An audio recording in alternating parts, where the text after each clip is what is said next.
এখন নামাজের এলান হবে।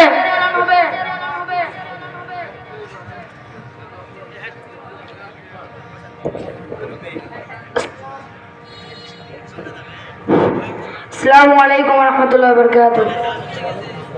একটি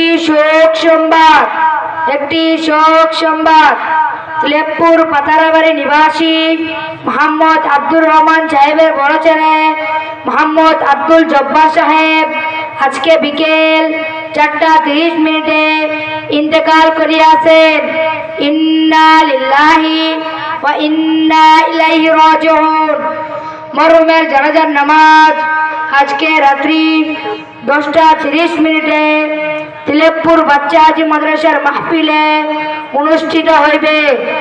উক্ত জানাজায় সকল ধর্মপ্রাণ মুসলমানদেরকে উপস্থিত হওয়ার জন্য বিশেষভাবে অনুরোধ করা হইল।